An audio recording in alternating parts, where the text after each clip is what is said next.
ये जो सरकार है ये विकास रोकने वाली सरकार है, कारोबार को रोकने वाली सरकार है, ये प्रचार और प्रोपेगेंडा करने वाली है। आज बेरोजगारों की संख्या ज्यादा है। आज हर नौजवान पढ़ाई लिखाई के बाद अपनी नियुक्ति के पत्र का इंतजार कर रही है। ये नियुक्ति पत्र जो दिए जा रहे हैं वो तमाम नौजवानों को धोखा देने के लिए दिए जा रहे हैं, क्योंकि इन्हें जितने बड़े पैमाने पर रोजगार और नौकरी देनी चाहिए थी वो नहीं दे पाए हैं। अपनी नाकामी छिपाने के लिए ये बड़ा मेला लगा रहे हैं। ये मेला नहीं लगा रहे हैं, जो आ रहे हैं उन्हें तकलीफ परेशानी देना चाहते हैं। तकलीफ परेशानी के साथ कहाँ रुकेंगे, कहाँ रुकाए जाएंगे, किन गाड़ियों से आएंगे, इसी तरह का आयोजन याद होगा महाकुंभ में भी हुआ था। सरकार क्या कह रही थी, कितने लोगों की जान गई। हम बधाई देना चाहते हैं उस न्यूज संस्था को कि जिन्होंने भारतीय जनता पार्टी की पोल खोल दी। न वो इतना पुराना महाकुंभ था, कह रहे थे कितने वर्षों बाद हो रहा है, वो भी झूठ था इनका, और हर आंकड़ा इनका झूठा है। जहां से मॉडल निकला था, जहां से मॉडल आया है, उसी की खबर छपी है आज कि कुछ हजार नौकरियों के लिए लाखों लाख फॉर्म भर गए वहां पर। कुछ हजार नौकरियों के लिए कई लाख नौजवानों ने फॉर्म भरे हैं। अगर वो मॉडल स्टेट की स्थिति है तो सोचिए उत्तर प्रदेश की स्थिति क्या होगी, जहां हर एक नेता भारतीय जनता पार्टी का एक दूसरे का सर फोड़ रहा है। सर मिलिंद परांडे जो है उन्होंने जहां से दौरे के दौरान कहा है कि जो हिंदू जनसंख्या है वो असंतुलित हो रही है, उसको पहले संतुलन बनाने की आवश्यकता है। अगर उनके पास कोई फार्मूला हो संतुलन बनाने के लिए तो बता दें, लेकिन उसी आंकड़े में बड़ी डरावनी खबर भी आई है। हालांकि मैं बोल नहीं सकता हूं, उसमें डरावनी भी खबर आई है कि हमारी नई आबादी किस तरीके से क्या क्या उसके सामने संकट होगा। तो अगर इतनी बड़े पैमाने पर आबादी आ गई है तो आखिरकार हम पर रिसोर्सेस क्या है? हमने पढ़ाया लिखाया क्यों नहीं अपने समाज को? हमने जागरूक क्यों नहीं किया?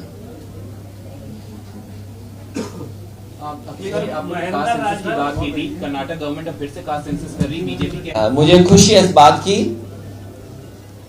कि आज जो सेंसस के बारे में कहा गया कि टेक्नोलॉजी और तमाम सुविधाओं के साथ और नए तरह की जो टेक्नोलॉजी उसका इस्तेमाल कर करके 9 महीने में कास्ट सेंसस हो जाएगा। मुझे याद है हम लोग हमेशा ये कहते थे कि समाजवादी सरकार बनेगी तो 3 महीने के अंदर हम लोग जनगणना करा करके दिखा देंगे। इसीलिए जिस समय सेंसस की तारीखें आई तो हम लोगों ने कहा कि अब सेंसस होगा पीडीए सरकार में। तो इसलिए जनता को सावधान रहना पड़ेगा कि भारतीय जनता पार्टी हर आंकड़े से खिलवाड़ करती है। जो लोग मरने के आंकड़े से खिलवाड़ कर सकते हैं, और सोचिए अपनी पुलिस भेज करके 5-5 लाख रुपए दिए, इससे ज्यादा शर्मनाक बात और क्या हो सकती है? और फिर एक मुख्यमंत्री जो खुद अपने आप को योगी कहते हैं वो झूठ बोल रहे हों, मरने के आंकड़ों पर झूठ बोल रहे हों। कम से कम सरकार को अपनी सफाई पेश करनी चाहिए। जब इतना बड़ा खुलासा हुआ है तो सच्चाई कुछ और भी होगी जो सरकार छिपा रही है। मुख्यमंत्री ने जगन्नाथ यात्रा कई हजारों साल से वो यात्रा हो रही है। भगवान श्री कृष्ण, उनका पूरा परिवार उस यात्रा में शामिल रहता है। और अब तो हमें खुशी इस बात की कि मैं आदरणीय बंगाल की मुख्यमंत्री जी को बधाई देना चाहता हूं कि उन्होंने एक और जिस तरह का मंदिर है उस तरह का मंदिर का निर्माण करा करके आम जनता को सुविधा देने का काम किया है। और सुनने में आया है वहां 40,000 लोग प्रतिदिन पहुंच रहे हैं। सोचिए कितनी बड़ी उपलब्धि है। आदरणीय ममता बनर्जी जी जिन्होंने काम करके दिखाया है, अब उसके खिलाफ भी लोग काम कर रहे हैं कि उन्होंने कैसे बना दिया इतना बड़ा भव्य सुंदर मंदिर। और आज के समय पर हम उनको बधाई देना चाहते हैं। हम तो इस रिवर फ्रंट पर जितने भी महापुरुष हैं उनकी प्रतिमाएं लगाने जा रहे हैं। और महाराजा सुहेलदेव जो बहादुर थे, वीर, जब उनकी प्रतिमा लगेगी तो देखना आप उनके हाथ में जो तलवार होगी वो सोने की होगी। और फिर जिनका नाम ले रहे हो आप, वो सरकार जानबूझ के नाम पूछवाती है कि उनके नाम से पूछ लो। सर, कांग्रेस के एक नेता हैं, वो कह रहे जो कल उद्घाटन हुआ या जो भी हुआ, जिस व्यक्ति ने सबसे पहले महाराजा सुहेलदेव जी का सम्मान किया, जिसने सबसे पहले जमीन दान दी, कितने छोटे दिल के लोग हैं ये। बीजेपी से वही जुड़ सकता है जिसका छोटा दिल हो। बीजेपी का इतना छोटा दिल कि जिस महापुरुष ने, जिस व्यक्ति ने दान में बड़े पैमाने पे कई सौ बीघा जमीन सुहेलदेव जी के नाम पे की हो, उस व्यक्ति को याद भी नहीं किया। सोचो, अगर आज उनको याद नहीं किया जा रहा है तो उनके नाम पर जो वोट ले रहे हैं उनको भी कल कोई याद नहीं रखेगा।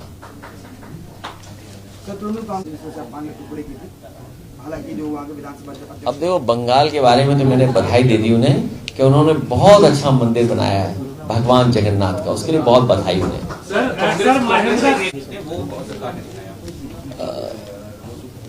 वैसे हालांकि उनके बहुत से एक्सपर्ट लोग हैं बीजेपी के पास, बहुत पढ़े लिखे लोग हैं, बहुत बुद्धिजीवी लोग हैं, बहुत जागरूक लोग हैं। न केवल इतिहास को वो जानते हैं, साइंस और जो वॉर टेक्नोलॉजी है या वॉर जो होते हैं उसके बारे में बहुत अच्छी नॉलेज है। लेकिन सिंदूर से तो हमें ये समझ में आ रहा है कि भारतीय जनता पार्टी जो गली गली मोहल्ले मोहल्ले निकली है, वो जनता से अपने सिन दूर करने के लिए बात कह रही है। जो सिन किया उन्होंने अभी तक, उसको दूर करने की बात कह रही है। क्योंकि अगर ये जाते अपनी बात कहने तो जनता पूछती आखिरकार चूक क्या हुई, चूक क्यों हुई। तो ये जो इनका प्रोग्राम है, अपना सिन दूर करने का कार्यक्रम है इनका। जो सिन किए इन्होंने उसको दूर करने के लिए ये घर घर गांव गांव जाकर के माफी मांग रहे हैं। सर, स्वामी प्रसाद नई पार्टी बनाई है कुछ लोगों, उन्हें भगवान श्री प्रभु राम जी उनको आशीर्वाद दें। भगवान श्री राम उनको आशीर्वाद दें। अब वो आप भी जानते हो कि इन बातों को हमें और आप क्यों बता रहे हो। देखो, जो चीज हम नहीं बोल सकते, पत्रकार सब जानते हैं कौन किसके रिमोट कंट्रोल में, कौन किसके इशारे में काम कर रहा है। मुझे उम्मीद है कि भगवान श्री राम जी, प्रभु राम, उनको आशीर्वाद जरूर देंगे। सर, एक सवाल है, सर आप लगातार विरोध हो रहा है। नहीं, निजीकरण का हम भी विरोध कर रहे हैं। निजीकरण इस तरह नहीं होना चाहिए, क्योंकि निजीकरण अगर होगा तो आरक्षण छीना जाएगा और सरकार मनमानी करेगी। सरकार को जरूरत थी, देखिए बहुत, आप हम सब इसी स्टेट में रहेंगे। देखिए हमारे पत्रकार साथियों, ये आज हम होटल का उद्घाटन करने आए हैं।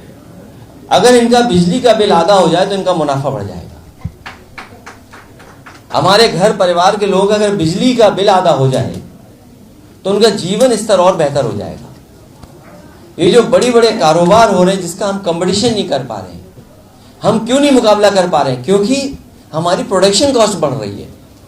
और प्रोडक्शन कॉस्ट इसलिए उत्तर प्रदेश की बढ़ रही है क्योंकि हम बिजली महंगी दे रहे हैं।